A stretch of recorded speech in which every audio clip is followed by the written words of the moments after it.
ঝিনাইদহে জামাতের ইউনিয়ন কার্যালয় থেকে সার বীজ উদ্ধারের নাটক সাজিয়ে অপপ্রচার করার অভিযোগ উঠেছে একটি রাজনৈতিক দলের নেতাকর্মীদের বিরুদ্ধে। এ ঘটনায় জেলা জুড়ে তোলপাড়ের সৃষ্টি হয়। বিষয়টি নিয়ে দুটি রাজনৈতিক দলের মধ্যে উত্তেজনা দেখা দিয়েছে।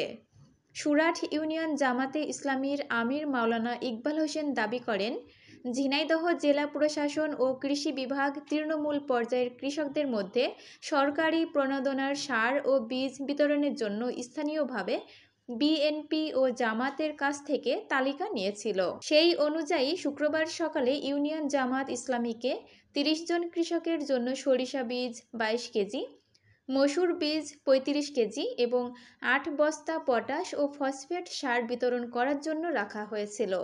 কিন্তু মধ্যরাতে বিএনপি নেতা ও সাবেক ইউপি চেয়ারম্যান বিল্লাল হোসেন তার অনুসারীদের নিয়ে সেখানে রাখা সার বীজ উদ্ধার করার নাটক সাজায়, যাতে জামাতকে ফাঁসানো যায়।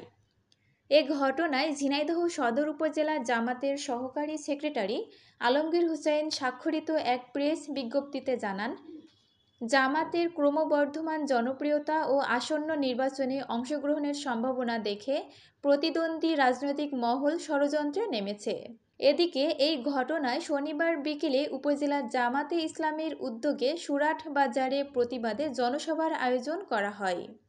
সভায় সুরাট ইউনিয়ন জামাতের সভাপতি ইকবাল হোসেনের সভাপতিত্বে প্রধান অতিথি হিসাবে উপস্থিত ছিলেন জেলা আমির ঝিনাইদহ ২ আসনের এমপি প্রার্থী আলী আজম মোহাম্মদ আবু বকর, জেলা সহকারী সেক্রেটারি সগির আহমেদ, সাবেক উপজেলা আমির মতিয়ার রহমান, উপজেলা আমির ডক্টর হাবিবুর রহমান, উপজেলা সহকারী সেক্রেটারি আলমগীর হুসাইন প্রমুখ।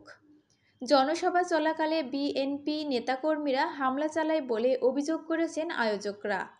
এতে কোনো বড় ধরনের হতাহতের ঘটনা ঘটেনি। পরে পুলিশ ঘটনাস্থলে গিয়ে পরিস্থিতি নিয়ন্ত্রণে আনে। মিতু ইসলাম, রূপসী বাংলা টিভি, ঝিনাইদহ।